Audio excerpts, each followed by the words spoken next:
We'll begin with the Pledge of Allegiance. I pledge allegiance to the flag of the United States of America and to the republic for which it stands, one nation, under God, indivisible, with liberty and justice for all.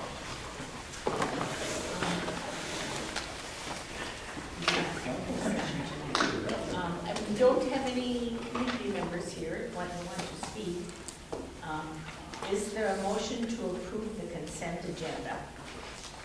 Make a motion to approve the consent agenda as presented. Second. Questions or discussion? All in favor, say aye. Aye. Opposed, motion carried. I'm going to take 30 seconds for the benefit of the camera and anybody watching. Again, we have so many donations. This community is so good to us in the donations that they make. $500 from the pennies to the People Services Fund, $493 from Nights of Service to the Special Ed Program, $1,200 to the Landing to the Girls Basketball Program, $1,000 from the Packers to the High School Football Program, $5,000 from the Booster Club for the acoustics, and then Spiritware donations, Landmark $600, Horseshoe Bay Golf Club $300, Portside $300, Fred and Company Clothier $650, Wilson's Ice Cream $300, Jacksonport Craft Cottage $300, and Grandma Tommy's $300. So thank you to all of those individuals and groups. We'll begin with administrator reports, and tonight start with Mr. Schaefer. Thank you. On my report, I had touched base on our esports program, and I would really like to highlight them today, just because I was unable, when I shared my report, to get any final data. But you can see on there, our high school Rocket League was playing for the championship. So for the first time in Sevastopol history, we are champions. We won the Rocket League championship, and Sevastopol plays in, it's called the Play VS National League, and we are in the Wisconsin division, so it's not a national championship, it's with teams within Wisconsin, and it's not a part of the Wisconsin high school. There's a separate, what's the word I'm looking for, like division. So, but neither here nor there, we won. Our championship team consisted of one guy, Ardo Abera, Graham Killenberg, and Brighton Kapitsky. They will be receiving a plaque for their championship, which is awesome. And they also have the opportunity, the date and time to be determined, but they'll get to compete in a national event as a team where they'll be eligible for a lot of scholarships for college when they participate. And not to set anyone short, but we also one of our high school Fortnite teams, they actually lost in the championship, where if they would have won, they would have been eligible for over $7,500 in scholarships. So we actually had two teams in the championship. One team won, and that team was Ian Kanapka and Ian Cespedes-Colon. So really awesome. And also, if you're thinking about like what does esports actually offer, one of the things too that I think is really cool is esports is attracting a different group of students, right? Somebody who plays basketball, there's some requirements, right? To be really good at basketball, height, athleticism, what have you. But the cool thing about esports, and what I really want to commend Mr. Phillips and Ms. Schumacher, is it's co-ed. So boys and girls participate. It's all inclusive. It builds leadership, teamwork, responsibility, more personal playing because they're in the same room, so they're communicating and talking. It's not like what you see on TV with the kids on the headsets and stuff. They're actually communicating and doing a lot of stuff. And the other cool part, it's available to everyone. And the competitors are getting everything they would get from a sports team through this experience. So I just want to give a huge shout out to our esports program and the teams who did a tremendous job. So. Cool. Thank you. Very good. I noticed Gibraltar and Sturgeon Bay got a lot of talk in the Pulse about their esports, but nothing about us. They mentioned it in the follow-up. There was a follow-up Okay. because we reached out to them Okay. right away I didn't see the follow-up. Thank you. Yeah. Yep. It's a basketball hoop, right? Ms. Barbara. I just want to highlight that district assessment is, it's not as exciting as esports, but district assessment season is starting and our access testing is well underway. Just want to thank the multilingual staff. So Shelley Stenzel, Brenda Martinez, who not only have started in new positions, just teaching and being a part of the community, getting to know the kids, but the first semester of the school year, they're responsible for facilitating and giving this test to all of our multilingual learners. So they've done a great job. Their testing is almost done, and I just really thank their efforts for preparing kids and doing a great job. That's it. Thank you. You had the athletic director gifted calendar report, so if you had questions, you could direct those. Superintendent? Thank you. A couple of things that we've been talking about. We wanted to take a look at where our students were with our locker rooms, and so we surveyed our students, had 174 responses out of 330. We'll put together a complete profile for the Buildings and Grounds Committee in January, but I just wanted to give you a couple of highlights.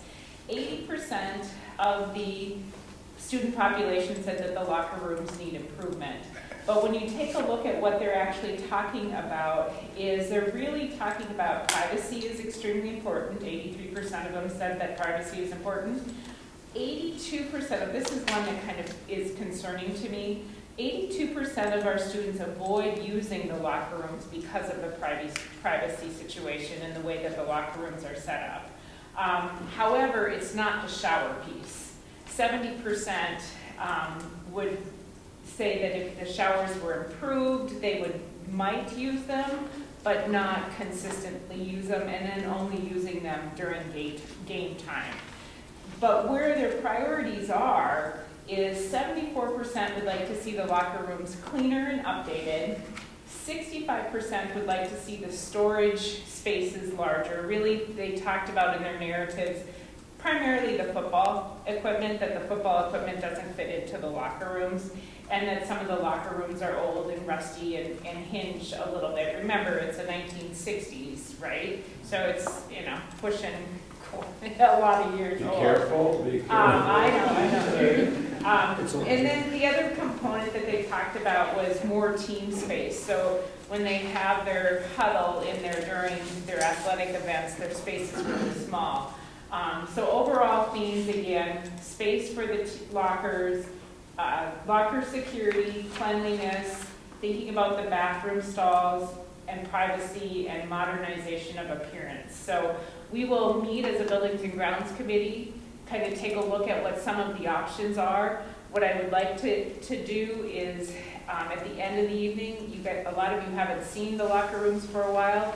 Everybody should be cleared out of them to take a tour tonight, or we can do that on a different time. But just to give you an experience of what the locker rooms are. The good news about the locker rooms is last year we had the floor tested, the tiles, because they are so old, but they do not have asbestos, so that is a positive because that keeps the cost of trying to refurbish way down unless you have to do asbestos removal. So we'll meet in January, talk about next steps, and take a look at what we can do there. So these lockers date back to the 60s? The locker rooms date back to 1965. We always thought in the 60s they were kind of like meat lockers then. So I can't imagine what they look like. They were brand new in '65. I know, we thought they were like meat lockers in the 60s. Well, 65. Yeah. Nothing's changed, they probably still have the showers and the. There's the game shower and, Yeah. but we should go looking. I Everybody think should so. look. Did they Times still have office changed. in there? Yeah, the office is in there, It was in there. but not used like it was.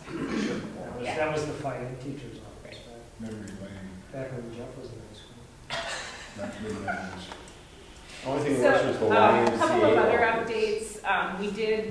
One of our vans was totaled this fall, and so we're looking at replacement costs.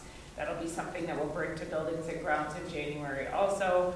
We just got the final insurance piece that van was totaled out. And then another update, annually by state legislation, we have to file our safety and security reports. You've seen in my weekly updates that we've been doing some work around that. I'm happy to say that all the reports have been filed in collaboration with Ashley, our SRO, so we are good to go on that. And my last plug is our holiday concert is tomorrow, our senior citizens dinner. Hopefully the weather will cooperate. It looks like rain, so hopefully we have a high attendance, but concert starts at 11:30 and then dinner to follow, lunch to follow in here. So get a chance, please come out. It's a great opportunity to see our staff and our students. And then followed with an evening concert, 2nd through 5th grade. So it'll be a packed house. Monday night was a huge packed house. Any questions for the superintendent? Daniel is not here tonight? Our student rep? No. Okay. I don't have anything except the administrative staff put on a very nice lunch for the staff yesterday. They came in their shifts and it was a lot of food, and I think a lot of staff came down for it, so they did a good job. Building and grounds. Dick, you were there. Yep, I was. Mainly issues centered around security cameras, updating our security cameras, updating lighting for security. That was pretty much, and I think it's also on the agenda here tonight. Let's start on some of that work that has to be done. So that was our meeting. So you're still negotiating with the town for the police or this? So what's their stumbling point this year? We put some accountability pieces in there and dates and Accountability. timelines, so we're working through that. It's a whole different issue. What's that? That's a whole different issue. Pupil services profile. Yep, in your packets, this year, but the Pupil Services Department, we put together a profile, much like the elementary school did and the high school and middle school did. They did a really nice job. And Pupil Services had the opportunity to highlight, the hardworking staff, the programming that goes in for all of the students in our special education, 504, multilingual, and then all the other responsibilities that go along with the Pupil Services Department. So it was a really nice exercise to, be able to showcase all the hard work that's done for students. So appreciate the opportunity, and I very much thank the staff that I work with for who they are and what they give every day to the kids at Sevastopol. So it was nice. I hope you enjoy that profile and are able to use it for Yeah. some publicity or to highlight and showcase Sevastopol. Any questions for Mrs. Margra? None. We've got one piece of old business, the 2026-27 school calendar. Thank you, and thank you for the opportunity to go back and seek feedback from the staff. So you had 2 calendars in there. Option 3, which was the original that I thought was going to be the final, had staff development days and snow days flip-flopping. But after surveying the staff again, 60% of the staff wanted their snow days built into the calendar. So administration is bringing forward option 4, which is final. It says final. I just want to note a couple of things. Due to state legislation, you cannot start school before September 1st. That's why we're starting on the 1st and not on the 31st. I could have petitioned that to start on the 31st, but there has to be a financial burden or construction for the DPI to approve that, and we didn't have that. So starting on the 1st of September, extending the day 5 minutes at the end of the day. So not doing a 5-minute at the beginning and 5 minutes at the end, only doing a 5-minute at the end of the day. So ending our day at 3:15 won't impact our sports runs, that type of thing will still be good to go. We did add an extra day in February, just with everybody in winter and lack of sunshine. We had done that this year in the October with the parent-teacher conferences, and that was a huge positive feedback from staff. So we added that day in February. We have 2.7 days built in for snow days, ending then on June 4th for staff, June 3rd for teachers. Historically in the district, if we don't have those snow days, we back that end date up a little bit so we would get done a little bit earlier. So we do go past Memorial Day. Again, that was staff recommendation. So really seeking your board approval on that final calendar so we can get it out for everybody. Is there a motion? So move to approve the final draft of the 26-27 school calendar. Second. Questions or discussion? All in favor, say aye. Aye. Motion carries. Then we have. Thanks for putting so much effort into that and getting everybody's input. We have our audit presentation. So this evening, I'm pleased to have Riley here to do our 24-25 final audit report.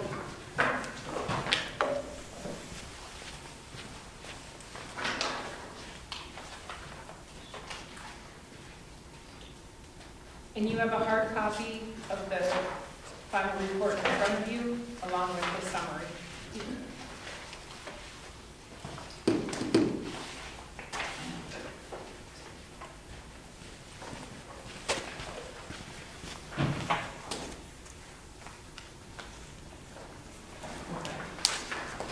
I will get started. So, thanks for having me. My name is Riley Hutter. I'm a manager with CLA.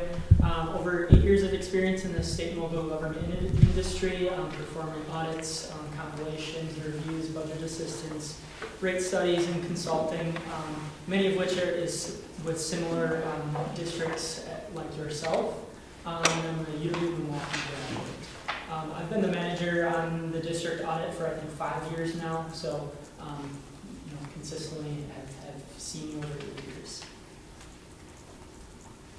So I'm going to get started with really a summary of your governance communication letter. So that is going to be one of the letters in the back of your packet here. And what I'm going to do is touch on a lot of the standard language, lots of wording in there, but I'm going to touch on the key points, and then I'll move into some financial statement numbers, and then I'll kind of end with some updates, audit updates, and things to look forward to. So, required communications, and again, this is your governance communication letter. Our primary responsibility as auditors is to provide our opinion on the fairness of the presentation of the financial statements.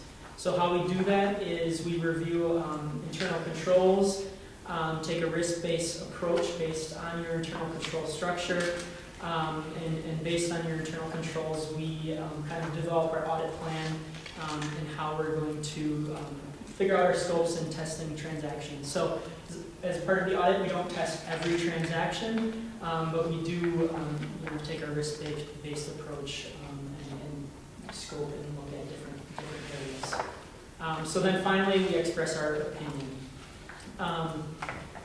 We plan to communicate prior and during the audit preliminary work and field work, on timing, and work with Tasha on the timing of field work. And then also some of your significant accounting policies, for the most part, they stay the same every year. If we do look at any new GASB standards, this is where they'll be outlined. So this year we did look at a new GASB standard related to compensated absences, and we evaluated that with Tasha. Did not have any material effect within your financial statements, so you won't see any changes to your policies. But just one thing to note that we look at as a part of the audit each year. And there were no unusual transactions noted.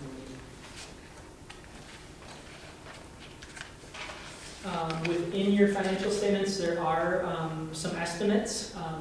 We disclose significant estimates, and the one estimate that rises to that level in your financial statements is your other post-employment benefits. Again, similar to previous years. All disclosures were adequate and clear and complete. There is some other information within your financial statements related to the required supplementary information. Our opinion isn't, we don't offer an opinion on those, but we do evaluate each year and compare to previous years. There's also supplementary information, and again, we do make inquiries, evaluate that content, and is a part of our opinion. No disagreements with management.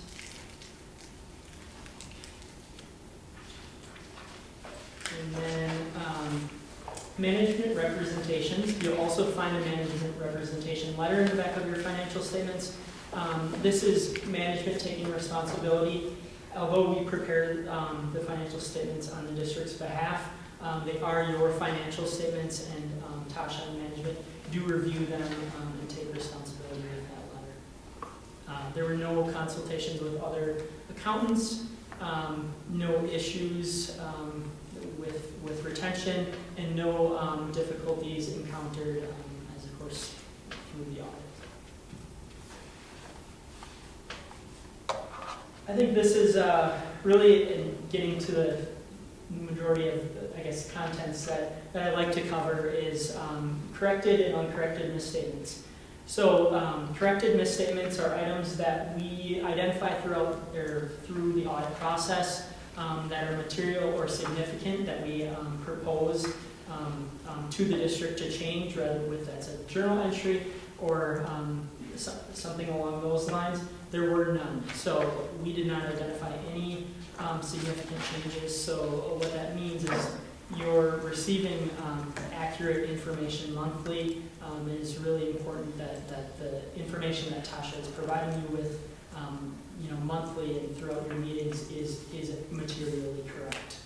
And that's really a good goal to get to every year, is to have that corrected misstatements be at 9, and we've seen good progress there. And uncorrected misstatements, these are items where, again, it might be significant or material from an audit standpoint, but were not district or adjusted on the district books. Again, there's none of those this year, and again, that's what you want to see from an audit standpoint. I would like to touch on that. We had minimal to almost zero journal entries, and that's very impressive. Tasha did a lot of cleanup before the audit process. There was some things that DPI reached out about, just some internal cleaning up of accounts, and she had all that cleaned up for the audit process. So just wanted to let you know that there's a lot that goes on behind the scenes with DPI's chart of accounts and things like that. And that was something that was cleaned up this year, and I think keep making improvements each year to try to get things as clean as possible. So, moving on to the summary of audit results. So our opinion that I touched on earlier was an unmodified, clean opinion. Again, similar to what you've seen in the past, and this is what you want to be seeing each year. This is the highest and best, highest level of opinion that you will want to be seeing, and there are no issues within the financial statements. As a part of the audit, we also evaluate internal controls, and as a part of that, there's 2 findings, but these are also very similar to previous years, repeat findings, something that you is not a surprise. So number 1 is preparation of the annual financial report. This one, so we prepare the financials on behalf of the district. In order to kind of, for this finding to go away, Tasha would have to prepare every single page within the financial statements. From a cost standpoint, it's not much more cost effective for us and efficient for us to prepare those. So that finding number 1 is very common throughout probably 95% of the districts that I work with. So why don't they change that? Where the 95% of the districts the same. Why don't they change that requirement so it doesn't fall out of line? So it's not really a requirement. It's I guess something that, so we do have, like, I have some larger clients where their accounting staff is very robust. They do have the capability to prepare this on their own. So that's where you wouldn't see that finding. But, with a staff of essentially one or 2 people, it's just really not feasible, and it's not something to really be worried about. It's the lowest level of finding, I'll say.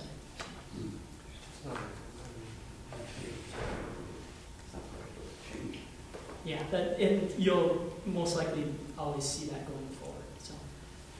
Finding number 2, segregation of duties. Again, this is similar to last year. With the size of your accounting staff, this is really just saying that duties aren't able to be segregated as ideally as possible.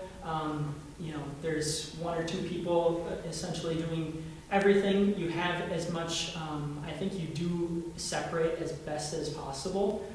We don't really have any concerns, but in order to for this finding to go away, you have to have a much larger accounting staff. And again, very common with the district of your size to have these 2 findings. So nothing to be worried about. Just kind of wanted to explain a little more details of what those are. And then any other compliance, we do evaluate other compliance issues. No other issues related to compliance. Now I'll get into some financial statement numbers and footnotes. Fund balance comparison, and I'm going to, after this slide, I will touch on your fund balance policy after this, but this is just kind of an overview of your total governmental fund balances as a whole. So starting with your general fund, slight decrease, about $144,000. We will compare that to budget later on too, but overall, very, minimal decrease. Debt service fund did decrease as well, about $500,000, and that can be based on the timing of payments. Your special revenue funds, community service, very minimal decrease as well, as about $2,000 or $3,000, and then your student activities funds did increase about $62,000. Overall, decrease of about $656,000. Now, kind of comparing that to your fund balance policy. So, and I know we've talked about this percentage in the past, and you've had discussions about your fund balance policy percentages. So, over the last 4 years, unassigned fund balance has decreased from about $5.1 million to about $4.2 million. If you look at that percentage as a percentage of expenditures, it has decreased from about 47% to about 35%. That's still above your highest fund balance policy range of about 33%. But I think it is important to note that this is a point in time, and we're looking back at previous expenditures. So your expenditures going forward are likely going to increase. So I think finding that point where you can really evaluate what your strategy will be going forward, you might want to stay on the higher end of this range, just because if you compare your fund balance to future budgeted expenditures, it's likely a little even lower than 35%. So it also is not your cash on hand. So I think it's important to know that you can have different strategies related to short-term borrowing, whether interest rates are low, if that's something you want to do, or if you want to keep enough fund balance in your reserves where you don't have to short-term borrow. I think that's really an important thing to discuss. Your cash flows, you really only receive a significant amount of cash twice a year. So there are going to be times during the year where your cash balances do drop. So again, this is your fund balance as of year end, but to manage your cash flows effectively, I think that's just another point to be aware of throughout the year. Where you want to be with that number. Any questions at all on this slide? Okay. I think that's pretty much everything I wanted to cover related to that.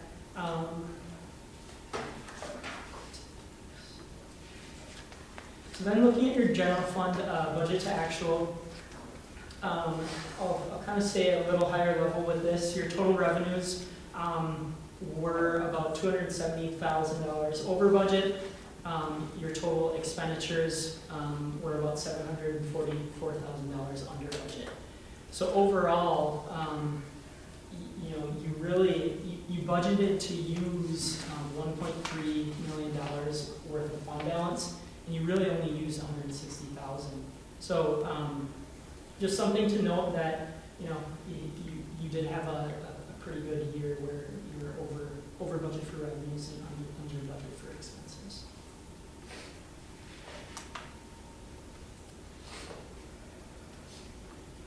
General obligation debt, this comes from your debt footnote within your financial statements, just a summary over the last 4 years. So your general obligation debt capacity increases with the change in equalized value within your district. So that has increased significantly over the last 4 years. And if you look at your outstanding GO debt, it really has decreased slightly or just about half almost, from 21 million to about 12 million. So your debt capacity at the end of the amount of debt that you've actually used as a percentage of your capacity is 5% at the end of 24-25 school year. So from a financial, is that good or bad? Because there are some financial people who say you're not using what you could use to make, so. I think it depends on what you have out there. You just had a brand new, you've done some significant projects. And I'm going to touch on this next slide too, on how you've really had saved a lot of money with your debt defeasances too. I think it's kind of a loaded question, and It was meant to be a loaded. Yeah. I think it's based on what the district really has in their long-term plans. I don't think it's. I wouldn't say it's a bad or good thing. You're being smart with your money, but I think it's important to know that you do have capacity as well. What percentage is that of total property value of the district? Is that a percentage that you use to figure that out? There is a calculation off the top of my head. Okay. I'm not sure, but it takes your equalized value. I believe it's 10%. I think it's 10%. Maybe don't quote me on that, but it is a percentage of the total equalized value, and that is what your statutory limit is. So it's a percentage of that.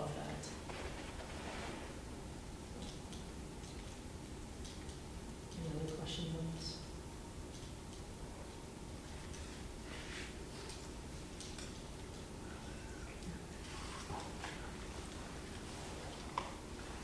on this? So just an overall kind of snapshot of your debt defeasances over the last 3 years.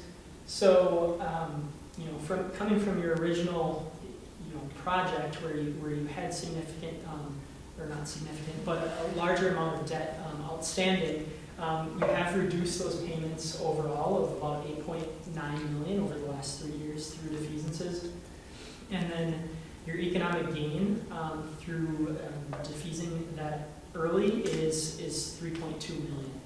So that's significant interest and a reduction of your debt service payments saved. So something to note. I know you've used some of your cash balances to defease debt, but also there's a lot of savings there too. So.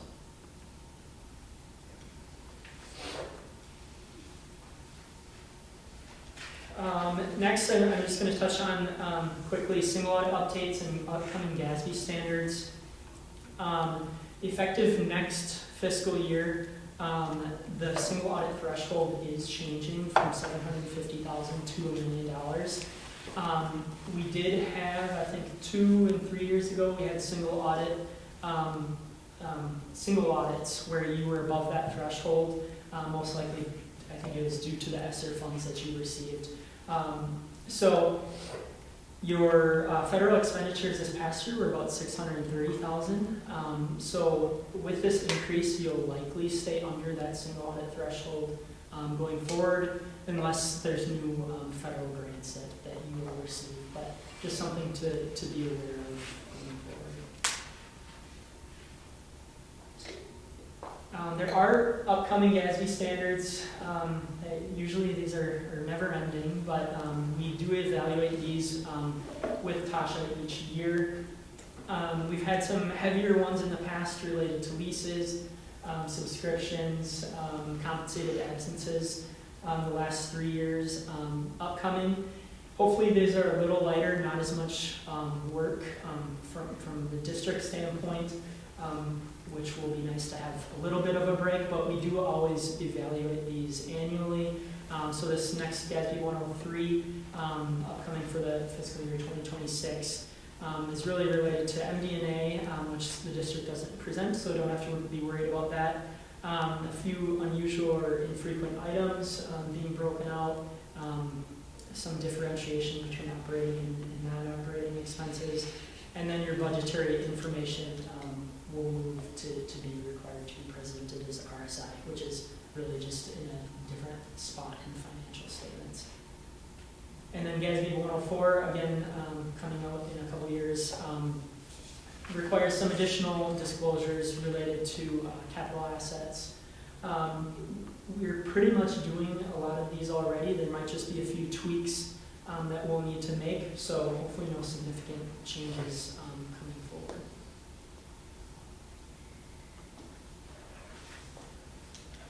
Any questions? So kind of in conclusion, I just really wanted to thank Tasha on how much she's really cleaned up over the past couple years. I really have no recommendations from an audit standpoint, which is great from your perspective. That means things are going very well, and it's great to see come in and have almost every single item ready and adjusted, and all of our reconciliations done. It really, we appreciate that from an audit standpoint. And also, I think it's just important to note that, the numbers you're looking at are correct throughout the year. So, just wanted to give a shout out to that. And, overall, as a district, you're in a good spot financially. So, I think that's important to know. Thank you. Thank you. I think we should thank the administration, especially Tasha. What a difference a year and a half makes. If we were sitting on this board, this was not always the best of times, and we would have these financial. They've been a very good team. So, Thank you. Thank you. good job.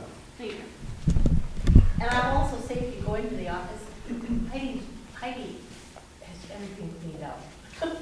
Used to be piles, and It's not my desk, that's why. School's desk. so, I guess we'll take a motion on, to approve the audit report. I'd make a motion to approve the audit report as presented. Second. Questions or discussion? All in favor, say aye. Aye. Motion carried.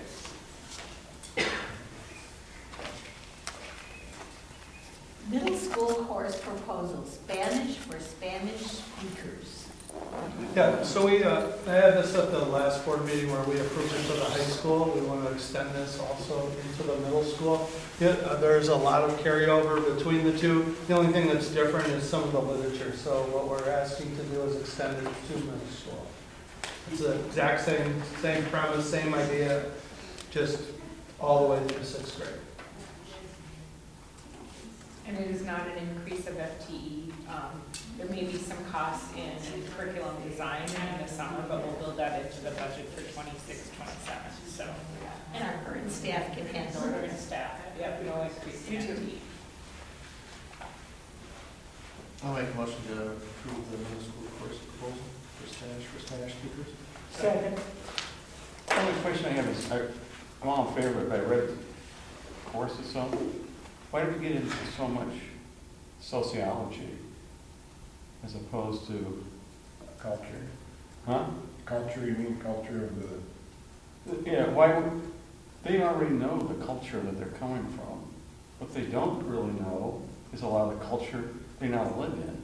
So why do we spend so much time on your heritage culture as opposed to the strange world? I mean, like, I all in favor of, like, I think young Spanish-speaking kids, because we were told by some Spanish kids here a few years ago, they refused to speak Spanish when they were 16 or 17 years old. They don't speak anymore.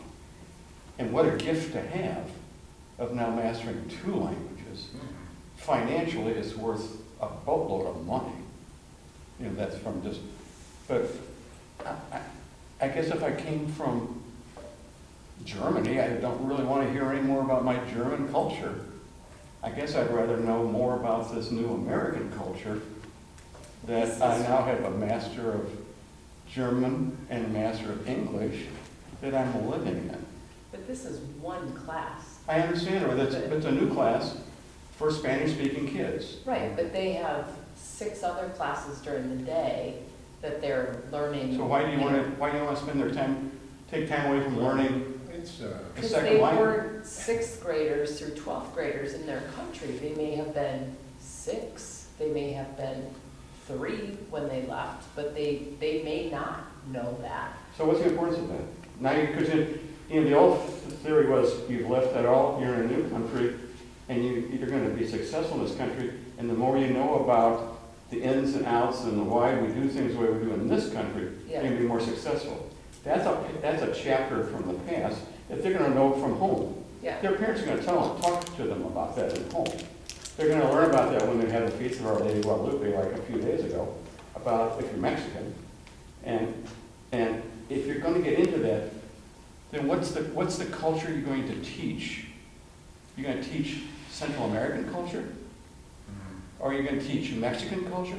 Because one thing I learned way back when I was working in Chicago with a Cuban secretary, she told me Spaniards are not Spaniards are not Spaniards. The top of the pecking order is the people from Spain, and then whatever part of Spain that really top of the pecking order is where the king of Spain, who has the list, came from. That's everybody. The bottom, not to be negative, the bottom of the list, she outlined the whole list. She had a whole list of, in the Spanish world, who was the top dogs and who was the bottom dogs, which taught me, which I never knew because I was an ignorant Midwesterner, that there are different Spanish or not Spanish or not Spanish. There is a whole different world. it's a lot like the United States. I mean, we Well, I have was like, what is indigenous- American culture? Okay, what are you going to teach them though? What are you going to teach in this class? What part of the society of Spanish-speaking people are you going to teach? In my own little world, my son has a Honduran, Central American girlfriend. She doesn't like Mexican food. She doesn't even like Mexicans. And then when you get into Central America, those different countries, it all isn't one. I'm fearful that when you look at Hispanic-speaking world as all one blob. So what are you going to teach about it? Like, how are you going to teach the Western world? You just don't teach about America. You teach about all the intricacies of the Western world. So in this course, how are we going to teach about the Hispanic world? It isn't Mexico. It isn't Puerto Rico. I think that the teachers would differentiate that for the students that are in the class. All South America and all the Hispanic-speaking parts of the world? Do they even know it? Do they know that? Do they know that the Puerto Ricans I are? don't know if they did it, but It's the same case with the United States. It was like, and We have an French, indigenous and German, population. and like. They are, and we learning teach about it. We teach about it, okay. the- But we teach about the Polish, about the Germans, about the Spanish, about all of that stuff. This melting pot. Yeah, but that's not the indigenous population. And what they're talking about in Mexico, the indigenous population, is the Mayans. They were the original inhabitants of Mexico. The Spaniards came and basically invaded Mexico, Yeah. and the Mayan culture was, But they're not going to teach about Mayans. They're no, but I mean, it's a very similar analogy to what goes on in the United States. Yeah, but what I'm saying is from a value of assimilation into this country, do you look, is it important to, is that really important? Or is it about, because the purpose of this course is to teach, take advantage of that we have young kids in their later grades who are fluent in Spanish and learning English, not to forget about their Spanish language because it's so valuable. But, and how do you capitalize? It's like saying, and we're going to teach the whole world about the melting pot of the United States in a very short period of time without saying, here's what you really need to know. If you're going to be successful, because I look upon these kids, how are you going to teach them to be successful in this new environment? Do you go look at your roots, or do you look about what you're sitting into, and these are the challenges you're going to encounter in this society? Yeah, well, they're going through an indoctrination just by being here and participating. That's their indoctrination. But they're indoctrinating of a new country. You need to know about the roots of that country and what form to make it the way it is today. So I think this, I think they get that because they do have, this is just one specific class of that. I mean, but they have other classes. Archaeology, history, and They have American history. Then why are we even teaching it this stuff? Because the purpose of this stuff is to take advantage of your Spanish-speaking abilities and to build on. Because most young kids who came here from Mexico or Central America, they came here as young children, they know how to speak Spanish. not all. I mean, that's why we have. Well, no, they know how to speak Spanish because that's how they talk when they came here. That's how they spoke. Yeah, so I mean, they're not all fluent in their native language. No, but what they don't know is how to write it and read it. I think what Jerry's hitting on is the philosophy. Is the philosophy, you came to America, you want to be in America, you should assimilate to the American culture. And is it the school's responsibility to teach you your former culture? Or is it the school's responsibility to teach you to speak and write in English and to also support speaking and writing in Spanish? Right, because what I really looked at, when I first read about this, I thought the beauty of this class is because I have this in my own family, okay? Is that a young girl who is now in which grade is she? 5th grade, she speaks fluent English. She speaks fluent Spanish, but I bet she can't read Spanish. And if she read Spanish, she didn't. So I always thought this was going to say, okay, we're going to take your skill level of knowing how to speak Spanish, because all these young kids who came as refugees or however they got here, and their parents don't speak English because they speak their foreign tongue in their homes. How are you going to build on that so they now have this complete the thing of you can speak it. Let's be able to make sure that we're going to build on that. You can read it and you can write it. So you don't need to know about the history of where you came from, because the purpose of this class is, I thought, was to take advantage of your ability to speak Spanish and now build on it. So my question is, we're not increasing the need for staff to teach the class, but we're increasing their responsibilities. So how much time is going to be put into teaching culture versus reading and writing Spanish?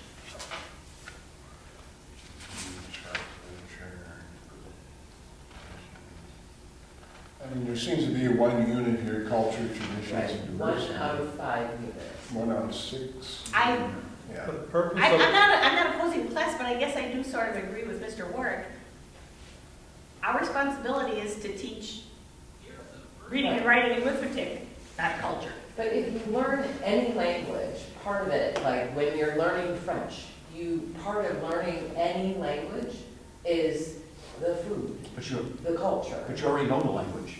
Sir, I get it, but I'd like to speak uninterrupted. Okay, I'm sorry. I apologize. So when you learn any language, you learn part of language is culture. Like, they're interchangeable. You can't just speak a language without the culture with it. It doesn't go together. That's how American English is different from British English, which is different from Australian.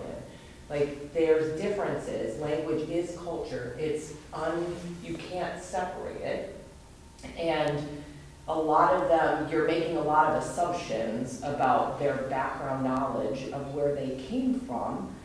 And I think that to keep it interesting and to be able to not just be conjugating verbs on a daily basis in school, because that's really boring and they'll not do it, you have to use different books or movies or food or different experiences, and that's how a teacher kind of collectively does it. This is one class out of whatever, how many, they have 6 or 7 per day. And so it's one class. They have 6 other classes that they're learning English, and if you want to use the term assimilating into American culture, but I don't think that's really our goal either, at least Why don't you think it's part of our goal for them to assimilate to the American culture, for them to be successful? If they don't assimilate to the American culture, they cannot be successful. That's just the way it is. What is the American culture? That's what I was. The American. Like, just like. Okay, what is American How culture? do you define American culture? You We can't. have so many Southern can't. culture, You can't. or Alaskan culture. You can't, but there are certain norms of, quote, what we call American culture. Here, right here, in this area. In little old Door County, yeah, the culture. We can't teach them to be successful. We teach them to be successful on the world stage. We don't teach our kids here just to be successful in Door County.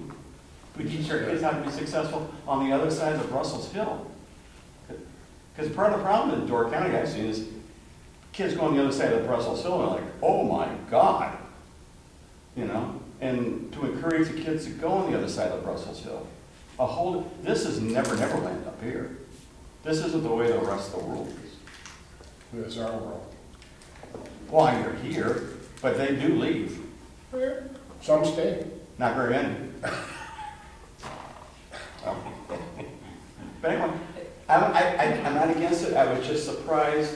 I thought that the purpose of the class was we had this group of children who already are fluent speaking in another language. And we were going to take an advantage to this. Not only can they speak it, you're going to come out here writing it and reading it, which will then allow them to explore their cultures in the books that are written in their language. And I just think I thought that was a really neat thing to do.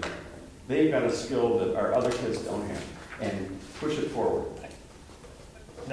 Did you have a I think- comment, Mr. Schaefer? She brings up a very good point though about how to accomplish what you're trying to do by incorporating the part of the culture to understand. I mean, that,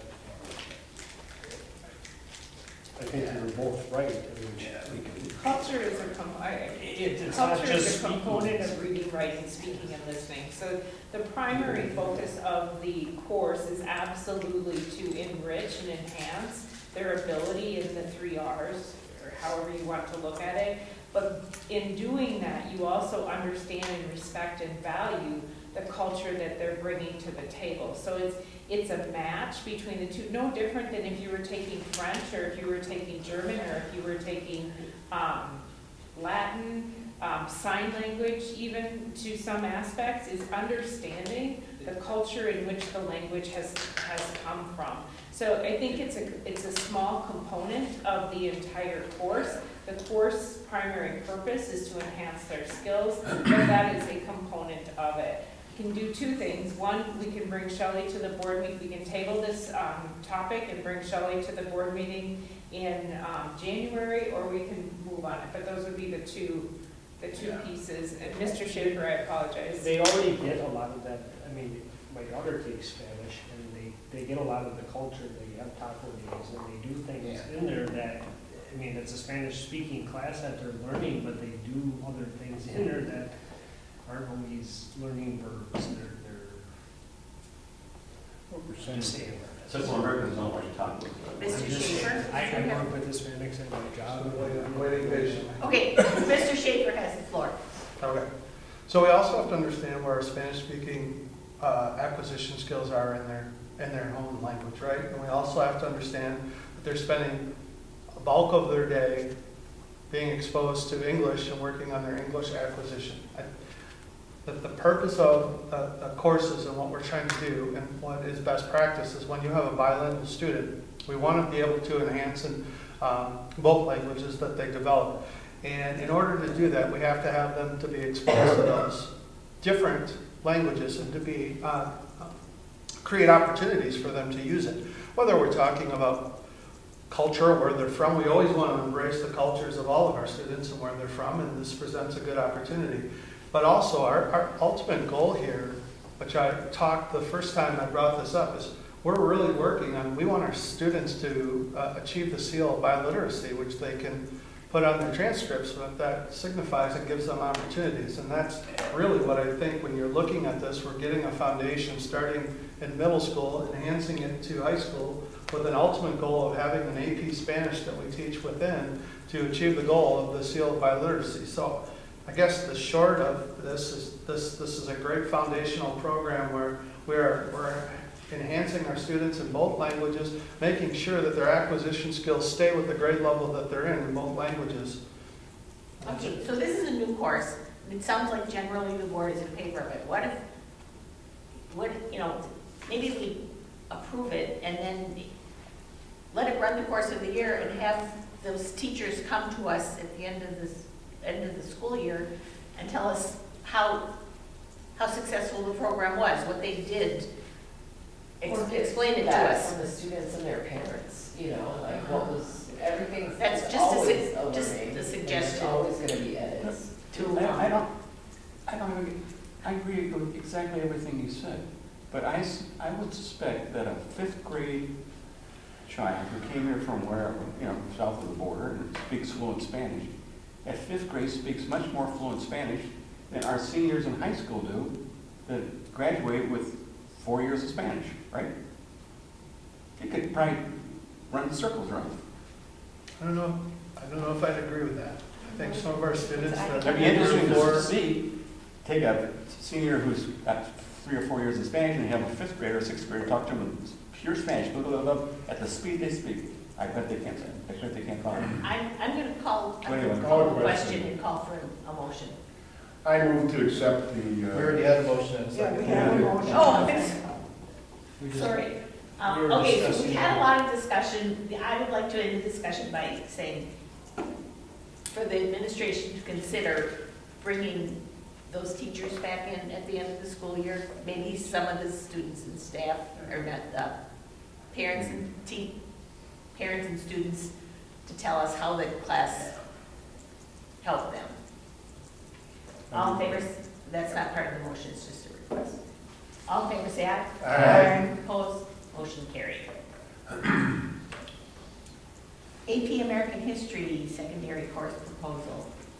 I'm afraid to bring it up. Just kidding. Just kidding. So AP American History, Mr. Judas has agreed to go to the AP Summer Institute this summer to get training on how to offer an AP course.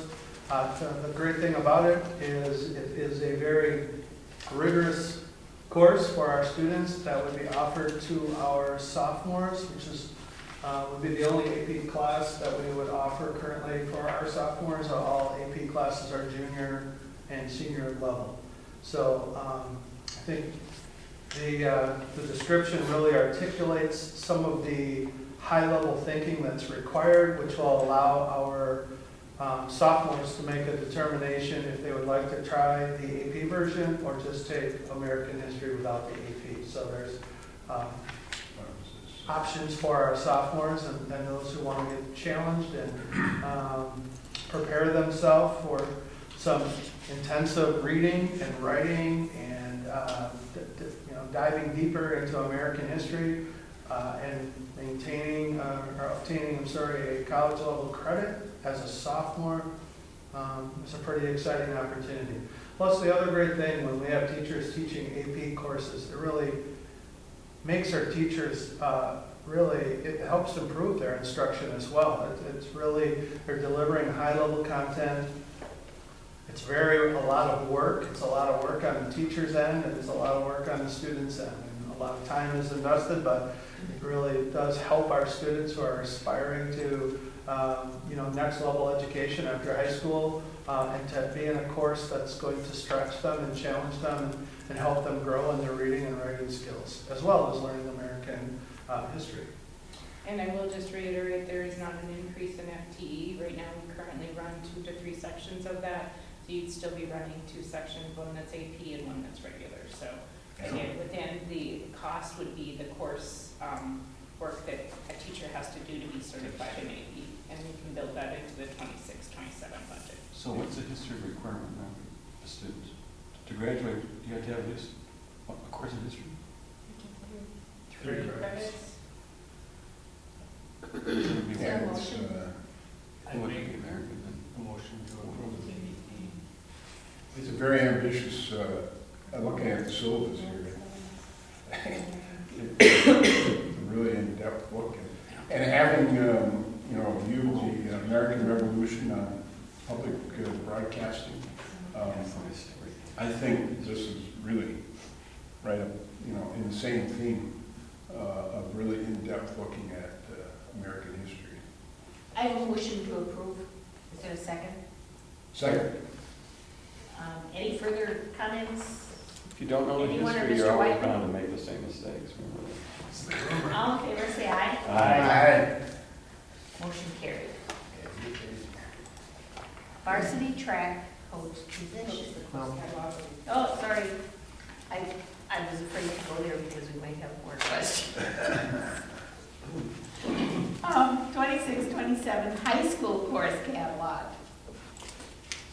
Mr. Schaefer, do you have any comments on that? Or does anyone have questions for Mr. Schaefer? It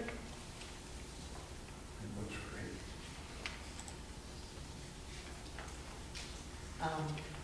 I'll make a motion to approve the 26-27 high school course catalog. Second. Questions or discussion? Hearing none, all in favor say aye. Aye. Opposed? Motion carried. Now varsity track coach position. Thank you. Administration is recommending that rather than having a single head coach, we would have 2 co-head coaches. There is not an increased financial cost. Taking the current salary stipends for that head coach and that assistant coach, bringing them those 2 numbers together and splitting it for the 2 head coaches. This is due to the responsibilities and just, again, having such a hard time trying to find coaches for our season. So recommendation for administration is to be able to split the head coach position into 2 part-time positions, not increasing that budget, staffing budget. I'll make a motion to approve the change in the varsity track coach position. Second. Questions or discussion? Hearing none, all in favor say aye. Aye. Opposed? Motion carried.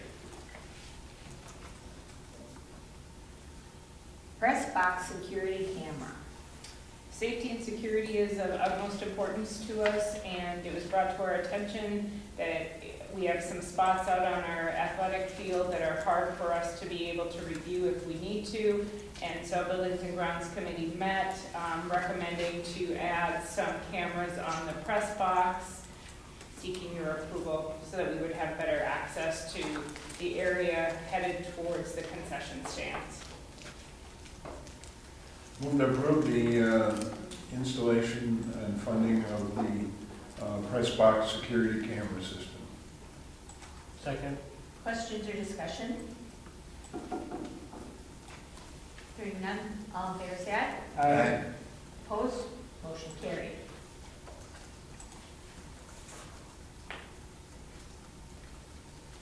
Parking lot lighting. inlines with the safety and security cameras. We also have, as you know, on the backside of the staff parking lot headed towards the athletic fields, there's a dark spot. Recommendation is to put a pole in there to be able to better light the parking lot area.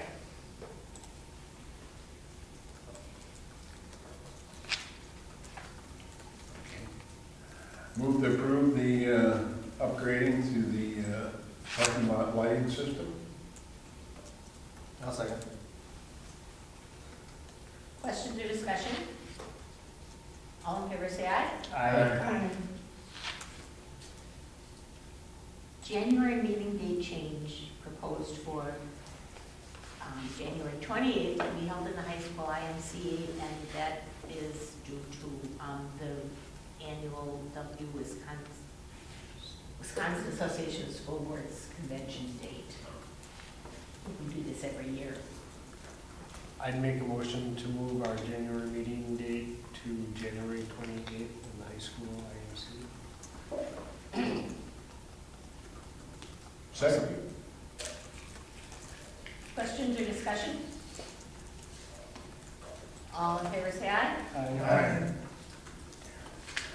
And then we have a new bus driver hire. Like to recommend the hire of Darren DeFeer as our bus driver. He will be supporting us on our athletic routes and field trips. That's awesome. I make a motion to approve the hiring of Darren LaFair as bus driver. I'll second. All in favor, say aye. Aye. Opposed? Motion carries. Okay, so our next meeting is January 28th. And with no other business, I will look for a motion to adjourn. Move to adjourn. Second? All in favor, say aye. Aye.